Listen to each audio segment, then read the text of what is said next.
नमस्कार, IBC 24 के खास कार्यक्रम सितारे हमारे में आप सभी का बहुत बहुत स्वागत है। मैं हूं आप सभी के साथ रचना नितेश और हमारे साथ स्टूडियो में मौजूद हैं ज्योतिषाचार्य पंडित प्रियशरण त्रिपाठी जी। पंडित जी, आपका भी बहुत बहुत स्वागत। नमस्कार। धन्यवाद। तो आज हम बात करेंगे आज के पंचांग की, व्रत त्योहार की। इसके साथ ही आपको आपके राशिफल भी बताएंगे। इसके साथ ही बात करेंगे एक विशेष टॉपिक पर। क्या है वो टॉपिक, वो भी आपको बताते हैं, लेकिन इसके पहले आपको आज के पंचांग और इसके साथ ही आज के राहु काल से अवगत करवा देते हैं। तो पंडित जी, कार्यक्रम की शुरुआत करते हैं पंचांग के साथ। जी, आज शुभ संवत 2079 शक 1944 सूर्य उत्तरायण का आषाढ़ महीने की कृष्ण पक्ष की प्रतिपदा तिथि और दिन बुधवार। आज प्रतिपदा दोपहर को 1:33 तक होगी। मूल नक्षत्र दोपहर 3:33 तक होंगे। आज चंद्रमा धनु राशि में और आज का राहु काल 12:04 से 1:44 तक होंगे। तो दोस्तों, ये तो था पंचांग और अब बात करते हैं बुराई को दूर करने के लिए क्या करना चाहिए। जी बिल्कुल पंडित जी, जिंदगी में कोई भी परफेक्ट नहीं होता है। हर किसी के अंदर थोड़ी अच्छाई होती है और कुछ लैकिंग्स भी जरूर होती हैं, लेकिन कई बार ऐसा होता है कि अगर हम किसी को किसी की बुराई बता दें तो वो क्रोधित हो जाते हैं। जैसे अब मैं आपकी बुराई बताने वाला हूँ। मैं क्रोधित नहीं होंगी पंडित जी, क्योंकि मुझे लगता है कि बड़े अगर कुछ कह रहे हैं तो किसी वजह से ही कह रहे होंगे और हमेशा आपके पास ठीक करने के, अपने आप को ग्रूम करने के अवसर होने चाहिए। एग्जैक्टली ये होना चाहिए कि जब कभी भी हम किसी की बुराई बता रहे हो तो उसे राजी होना चाहिए अपनी बुराई सुनने के लिए और उसे अपने अंदर सकारात्मक सुधार की तैयारी करनी चाहिए। बिल्कुल। तो होता ये है कि आपकी जन्म कुंडली, जैसे हम काल पुरुष की जन्म कुंडली देखें यानी परात्पर ब्रह्म की कुंडली देखें तो उसका तीसरे स्थान का स्वामी बुध होता है। मन एवं मनुष्याणाम कारणम बंध मोक्षयो, ये तीसरा स्थान मन का होता है। तो अगर कहीं मन का स्वामी आपकी 6ठे 8वें 12वें बैठ जाए तो आपका मन हमेशा ये शांत रहता है। पाप ग्रहों से आक्रांत हो जाए तो वो दिग्भ्रमित हो सकता है। बुध अगर मंगल जैसे ग्रहों से आक्रांत हो जाए तो आप बहुत ज़्यादा क्रोधी रहते हैं। यदि आप शनि जैसे ग्रहों से आक्रांत हो जाए तो आप बहुत अहंकार से पीड़ित रहते हैं। तो ऐसे मतलब बहुत तरह की परेशानियां हो सकती हैं और जिसका प्रभाव ये होता है कि यदि आपके जीवन में कुछ बुराइयां चल रही है और कोई दूसरा उसे टोक देवे तो आप उससे रिश्ते खराब कर बैठते हैं। मतलब आपके पास सुधरने का जो एक मौका होता है वो भी आप खो बैठते हैं। ये परेशानी होती है। असल में आपके विकास में यही चीज़ें बाधा पैदा करती है कि जब आप अपनी बुराई नहीं सुन पाते या अपने बारे में कुछ अच्छा हमेशा सुनने की इच्छा करते हैं, ये दोनों ही बातें आपके लिए पैनिक होती हैं। और ऐसे लिखा है कि निंदक निये राखिए आंगन कुटी छबाए। इसका मतलब ये कि हमको अपने क्रिटिक्स को अपने आसपास रखना चाहिए ताकि हमारे क्रिटिक हमारे जीवन में रहने वाली बुराइयों को लगातार बताते रहें और हम उसे लगातार सुधारते रहें। इसमें बिना क्रोध के अपने अंदर में एक सुधारात्मक स्वभाव हमेशा होना चाहिए। यदि आपकी जो जन्म कुंडली में नहीं हो तो क्या करना चाहिए, ये आज का प्रश्न है। तो हमें करना चाहिए गणपति का पूजन, तो हमें करना चाहिए लक्ष्मी नारायण की पूजा, तो हमें हरी मूंग का दान करना चाहिए, दूब और हरी घास का दान करना चाहिए, हरे वृक्ष हरे पेड़ पौधों के आसपास की सेवा करनी चाहिए, गणपति अथर्वशीर्ष का पाठ करना चाहिए और साथ में ओम नमो भगवते वासुदेवाय इस मंत्र का जप करना चाहिए। मतलब हमारे पास में किसी भी बुराई को दूर करने के 5 रास्ते हैं: नाम का जाप, दान, स्वाध्याय, सत्संग और यज्ञ। तो इन 5 बातों के संसर्ग में रहेंगे तो आप देखेंगे कि कोई भी बुराई आपके अंदर में रुक नहीं पाएगी। बुराइयां हो सकती है, मनुष्य का जीवन है, मगर इन बुराइयों से आप कभी पीड़ित नहीं होंगे। एक छोटा सा ऐड ऑन करना चाहूंगी पंडित जी कि अगर आप सकारात्मक सोच के साथ किसी भी बात को सुनेंगे तो निश्चित तौर पर आपको उसका एक सकारात्मक साइड नजर आएगा। अगर आपके कोई कमी बता रहा है तो ये बहुत ही अच्छी बात है, क्योंकि हमें हमेशा एनालिसिस करने का टाइम नहीं मिलता कि हम कहाँ कमी कर रहे हैं या हमारे अंदर क्या कमी है। लेकिन अगर कोई कर रहा है तो रिस्पेक्ट कीजिए और उन कमियों को दूर करने की कोशिश कीजिए। राइट, एकदम सही चीज है, क्योंकि मेरे चेहरे पर क्या बुराई है ये तो सामने वाला ही बता सकता है। सही कह रहे हैं। और इसलिए चाहे आप अपने व्यवहारिक जीवन में हो या आध्यात्मिक जीवन में हो, सुधार की आवश्यकता हर समय हर एक व्यक्ति के जीवन में रहती है, चाहे वो कितना भी अच्छा व्यक्ति हो। जी, लेकिन इन सभी चीजों के लिए रहता है कि आप पॉजिटिव अप्रोच जरूर रखें, सकारात्मक दृष्टिकोण जरूर रखें। तो इसके लिए आप निरंतर प्रयास करते रहें।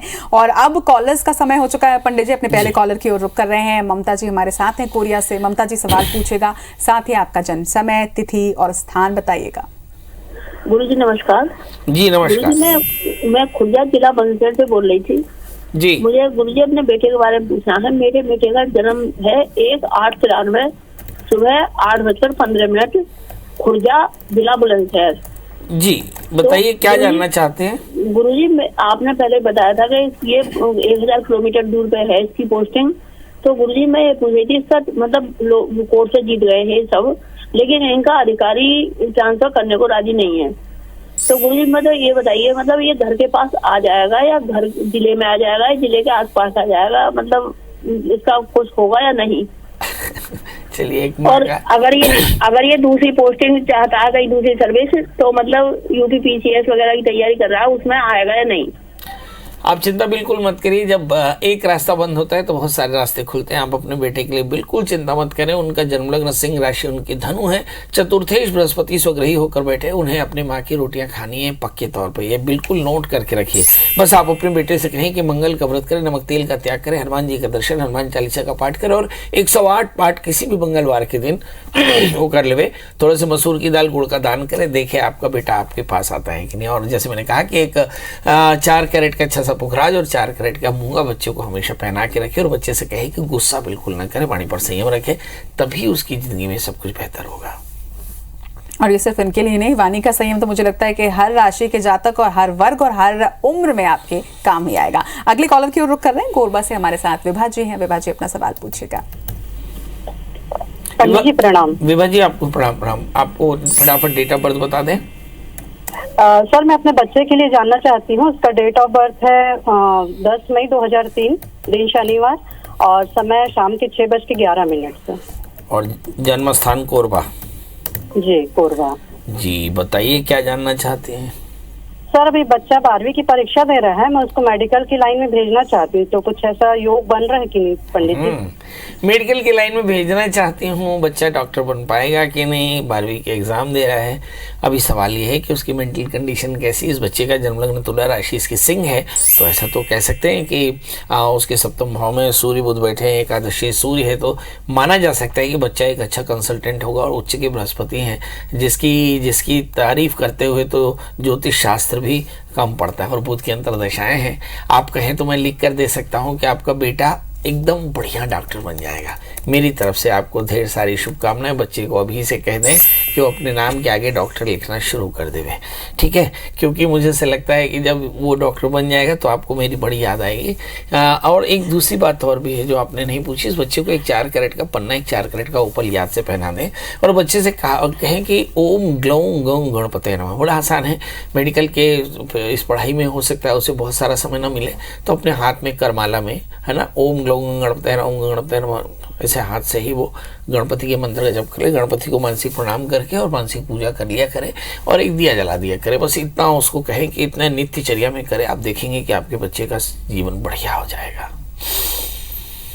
चलिए, तो लगातार आप सभी के सवालों के जवाब पंडित जी दे रहे हैं और इसी के साथ सोशल मीडिया पर भी आप अपने सवाल पूछ सकते हैं। सोशल मीडिया पर आप इस कार्यक्रम को लाइव भी देख सकते हैं। इसके लिए आपको ट्विटर, फेसबुक, यूट्यूब, इन तमाम जगहों पर IBC24 के हैंडल को फॉलो करना होगा। वो अनिवार्य रूप से करें। अगले कॉलर की ओर रुख कर रहे हैं। दुर्ग से हमारे साथ हमारे कॉलर हैं माधव दास। अपना सवाल पूछेगा।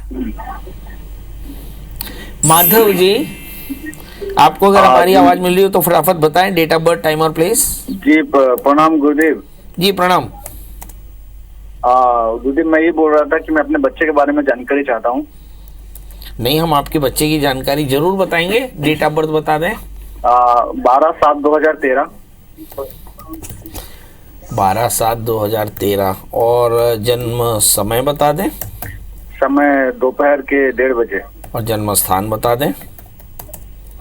Bhilai sector 9 hospital. बहुत सुंदर। अभी ये बच्चा क्या कर रहा है? 13/9 लगभग 4th में केवी में जा रहा है, क्लास 4 में है। हाँ, क्लास 4 में होगा। जी क्या जानना चाहते हैं? ये बच्चे का थोड़ा भविष्य जानना चाह रहे हैं। थोड़ा बहुत गुस्सा करता है और पढ़ाई में बिल्कुल नहीं है, पढ़ाई में मन नहीं है। अच्छा, एक बात बताइए कि आपके घर में किसी की अकाल मृत्यु हुई थी? कम आयु में डेथ हुई थी? नहीं, कम आयु में डेथ नहीं हुई, किसी का अकाल मृत्यु तो नहीं हुई। नहीं सर, आपकी 3 पीढ़ियों में काफ़ी सारी डेथ हुई है। चलिए आइए मैं बताता हूँ। यदि हुई हो आप अपने पूर्वजों से बात कर लीजिएगा। अगर हुई हो तो अज्ञात पितरों का श्राद्ध कराइएगा। सवाल है कि ये प्रश्न यहाँ क्यों? क्या शांत कराएं गुरुदेव? 3 पीढ़ियों में आपके बहुत सारी डेथ हुई है, 1-2 नहीं, बहुत सारी डेथ हुई है, तभी इस प्रकार का लग्न में शनि राहु आता है। लग्नस्थ शनि राहु का मतलब है कि आपके घर में अकाल मृत्यु हुई है और इस अकाल मृत्यु के कारण आपके बच्चे के लग्न पर शनि राहु का योग बना है। ये पितृदोष कहलाता है। पुन्नामनो नरकादस्मत् पितरम त्रायते सुतः। अभी थोड़ा सा समय ले लें, है ना। अभी ये हमारे दर्शक भी जानना चाहेंगे कि पितृदोष क्या होता है और पितृदोषों का समाधान क्या होता है। कई बार हमारे दर्शक अपने इस प्रश्न से ही उलझते रहते हैं, है ना। पितृदोष क्या होता है? जब आपके घर में किसी की अकाल मृत्यु होती है और उसकी मुक्ति न हो तो हमारे शास्त्र में पितृदोष होता है, क्योंकि हर बच्चे के ऊपर में अपने पिता की मुक्ति का कर्ज है, राइट। और पुन्नामनो नरकादस्मत् पितरम त्रायते सुतः। पुत्र शब्द का अर्थ ही है जो अपने बार बार उत्पन्न होने वाले नरकों से पितरों को बचाए, उसका नाम पुत्र है। तो यदि किसी के घर में अकाल मृत्यु होती है तो उसके आने वाली जनरेशन, यदि उसके मुक्ति ना हो तो आने वाली जनरेशन की जन्म कुंडली में शनि राहु जैसे ग्रहों का योग बनता है। और ये बताता है कि बच्चे की जिंदगी में बहुत संघर्ष हो सकता है, स्वभाव में बहुत बढ़िया नहीं रहेगा, औचित्यपूर्ण नहीं रहेगा, स्वभाव में गुस्सा रहेगा, पढ़ाई में एकाग्रता नहीं रहेगी, जीवन में अनुशासन नहीं रहेगा, है ना। स्वास्थ्य बहुत बढ़िया नहीं रहेगा, संगत अच्छी नहीं रहेगी, इन्हें बहुत तरह की परेशानियां हो सकती हैं। कुल मिलाकर के जीवन में बहुत संघर्ष होता है। अब सवाल यह है कि इसके लिए क्या करना चाहिए। तो धर्म सिंधु में लिखा 223 या 224 पेज नंबर 222, 223 और 224 में किस प्रकार गर्भाधान के गर्भ की मृत्यु हो जावे तो ऐसे संतान को मारने वाले पिशाच के उपद्रवों की शांति के लिए किसी भी महीने के पंचमी या एकादशी में किसी नदी के किनारे मम कुलाभिवृद्ध ऐसा संकल्प करके परिष्कलशों की स्थापना करके और फिर विधिवत पलाश विधि के द्वारा एक उद्दिष्ट श्राद्ध करना, सर्प श्राद्ध करना और रुद्राभिषेक करना। ऐसा करने से बच्चों के कष्टों की निवृत्ति होती है। तो ये आपके आने वाली संतति के लिए बहुत अच्छा होगा।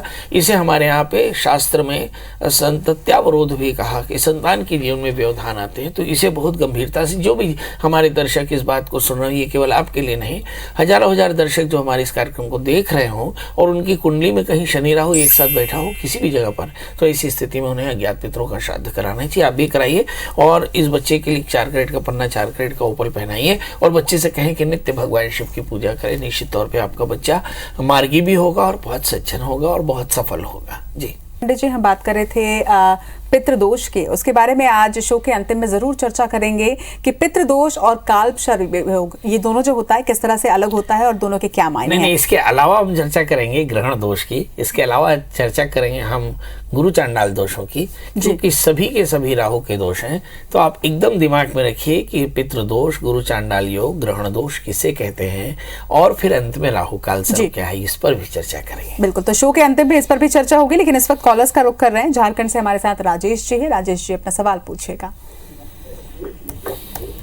राजेश जी, आपको हमारी आवाज मिल रही है? जी सर जी, फटाफट डेट ऑफ बर्थ बता दें, समय कम है।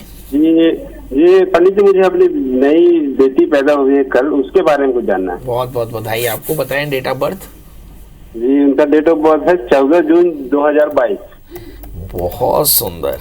और जन्म समय 5:32 शाम में। बहुत सुंदर। और जन्म स्थान गुमला, झारखंड। बहुत अच्छा। क्या बनाएंगे बच्ची को आप, क्या बनाना चाहेंगे? मैं तो चाहता हूँ कि वो डॉक्टर बने। क्या बात है, क्या बात है भाई, बेटी डॉक्टर बने ऐसा पापा चाहते हैं। बहुत बढ़िया। चलिए अब देखते हैं कि बेटी क्या बनेंगे। आपकी बिटिया का जन्म लग्न वृश्चिक है, राशि भी वृश्चिक है, ज्येष्ठा नक्षत्र के दूसरे चरण का जन्म है। इसका नाम युविका रखें, बहुत अच्छा रहेगा। और बच्ची को मूल लगा है तो मूल की शांति आपको करानी पड़ेगी, क्योंकि ज्येष्ठा का मूल है। तो मुझे ऐसा लगता है कि ज्येष्ठा जो नक्षत्र गण्य दोष है, इसमें 27 दिनों के बाद आपको विधिवत बच्चे की नक्षत्र शांति करानी पड़ेगी और उसके बाद ही आप इसको देख पाएंगे, इसको गोद में उठा पाएंगे। मतलब 27 दिन तक थोड़ा सा इंतजार करिएगा और ये नक्षत्र शांति याद से करा लीजिएगा। अब दूसरा प्रश्न है कि इस बच्ची का जन्म लग्न वृश्चिक है, भाग्येश लग्नस्थ है, थोड़ी सी बच्ची व्योमसिकल मगर बेहद भाग्यशाली, चतुर्थी शनि, बड़ी सामाजिक प्रतिष्ठा, 5वें स्थान में मंगल के साथ में गुरु, खूब ऊर्जा, 7वें स्थान में सूर्य बुध, बहुत अच्छा पार्टनर, 6ठे स्थान में सूर्य शुक्र राहु। तो मुझे ऐसा लगता है कि ये विदेश जाकर के दुनिया में आपका नाम रोशन करेगी। मतलब कुल मिलाकर के बच्ची बहुत भाग्यशाली है। ईश्वर इस बच्चे को खूब दीर्घायुष और अच्छा बनावे। चलिए अगली कॉलर की ओर रुख कर रहे हैं। रायपुर से बसंत जी हमारे साथ हैं। बसंत जी अपना सवाल पूछेगा, अपना जन्म समय, तिथि और स्थान भी बताइएगा। बसंत जी आपको आवाज मिल रही है? जी जी फटाफट बताएं डेट ऑफ बर्थ, टाइम और प्लेस। हेलो। चलिए बसंत जी से संपर्क नहीं हो पा रहा है। मुझे लगता है कि पंडित जी हम जिस बारे में चर्चा करने वाले थे उस बारे में चर्चा कर लेते हैं। मीनवाइल अगर बसंत जी जुड़ेंगे तो उनसे सवाल भी ले लेंगे। बहुत बढ़िया, शुरू। बिल्कुल, मैं ये आपसे जानना चाह रही थी कि पितृदोष और काल्प सर्प योग, हाँ। इन दोनों में क्या अंतर है? ये दोनों एक ही होते हैं? कुछ बहुत से लोगों के मन में ये आता होगा। चलिए हम काल सर्प से शुरू करें, बिल्कुल, पितृदोष बिल्कुल। तक पहुंचेंगे। बिल्कुल। काल सर्प योग क्या है? काल सर्प का पूरा नाम है राहु काल सर्प। तो हमारे यहाँ ग्रह शांति में हर ग्रह का एक अधिदेवता है, यानी उसका अपर कोर्ट है और प्रत्येक देवता है ना। तो एक सुपरिंटेंडेंट, एक दूसरा डिप्टी सुपरिंटेंडेंट है ना। ऐसे ही राहु के अधिदेवता काल है, प्रत्येक देवता सर्प है। तो नाम पूरा पड़ा राहु काल सर्प। महाराष्ट्र के नासिक के एक विद्वान हुआ करते थे, संभवतः नाथुराम पाटनकर, कोई और भी हो सकते हैं।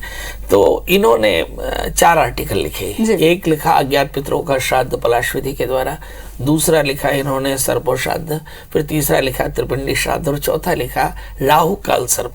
कालांतर में राहु लोग भूल गए, काल सर्प याद रख लिया। तो राहु काल सर्प कुछ नहीं, राहु दोषों को ही राहु काल सर्प कहते हैं। जब राहु और केतु के बीच में ज्यादातर ग्रह फंस जाए तो आमतौर पे जीवन में काफी ज्यादा असुविधाएं होती हैं, असफलताएं होती हैं और काफी विलंब होता है। तो इसके लिए आप राहु काल सर्प इसे समझ सकते हैं। अब आता है पितृदोष। जब काल पुरुष के 10वें और 11वें स्थान के स्वामी शनि होते हैं, वो जब राहु से आक्रांत होते हैं तो इसे पितृदोष कहते हैं। जब काल पुरुष के बृहस्पति जो भाग्येश और द्वादशेश राहु से आक्रांत होते हैं तो गुरु और चांडाल, राहु को यहाँ पे चांडाल शब्द कहा क्योंकि गुरु जो है परम पवित्र है और वहां पर राहु का योग उसे चांडाल बना देता है। तो राहु की प्रकृति के कारण गुरु की प्रकृति भी खराब हो जाती है और राहु और गुरु के दशाओं में बुरा फल मिलने लगता है। इसे गुरु चांडाल दोष कहा। फिर आगे चल करके देखा कि जब चंद्रमा राहु को डसता है तो एक कहानी है कि राहु जब समुद्र मंथन होने लगा तो राहु नाम का एक दैत्य था जिसने अमृत पी लिया। तो सूर्य और चंद्रमा ने इशारा किया कि गड़बड़ हो गया तो भगवान ने चक्र निकाल करके 2 हिस्से कर दिए। तो सर बना राहु और केतु बना धड़। तो स्वभाव भी ऐसा ही है कुछ। राहु लग्नस्थ होने से फैंटेसी और केतु लग्नस्थ होने से आपकी ब्रुटैलिटी आती है। तो ये एक बात है। अब चंद्रमा जब राहु से आक्रांत हो जाए तो इसे चंद्र ग्रहण दोष बोलते हैं और सूर्य जब राहु से आक्रांत हो जाए तो सूर्य ग्रहण दोष होते हैं। तो अब आपके पास में 4 ऐसे राहु के योग दिखाई पड़े। जब राहु केतु के बीच में ज्यादातर ग्रह फंसी, ये काल सर्प दोष। शनि राहु से आक्रांत हो जाए तो पितृदोष, गुरु राहु से आक्रांत हो जाए तो गुरु चांडाल दोष और सूर्य चंद्रमा राहु से आक्रांत हो जाए तो ग्रहण दोष होता है। अब इन सभी दोषों में होता क्या है और इनका निदान क्या है, इस पर भी चर्चा कर लें। पितृदोषों की शांति के लिए आपको एक पलाश विधि के द्वारा पितृ शांति, सर्प दोष, सर्प शांति और रुद्राभिषेक करना चाहिए। सूर्य और चंद्रमा के दोषों के लिए भगवान शिव का आराधन करना चाहिए, दत्तात्रेय भगवान की पूजा करनी चाहिए, रुद्राभिषेक करना चाहिए और गुरु चांडाल दोषों की शांति के लिए विधिवत गुरु और राहु की शांति करानी चाहिए। इससे आपको फायदा होता है। चलिए, तो ये बहुत ही अच्छी जानकारी आज आपने सभी दर्शकों के साथ साझा की। मुझे लगता है कि मेरी तरह बहुत से लोग थोड़े सा कंफ्यूज भी रहे होंगे कि ये सारी चीज़ें होती क्या हैं और उम्मीद करते हैं कि आप सभी के जीवन में ये सारे दोष ना आए और अगर आए तो फिर पंडित जी हैं ही उपाय के लिए। चलिए, आज के कार्यक्रम में बस इतना ही। कल फिर से हाजिर होंगे लेकर आप सभी के सवालों के जवाब। सतारे हमारे खास कार्यक्रम में। तब तक के लिए दीजिए इजाजत।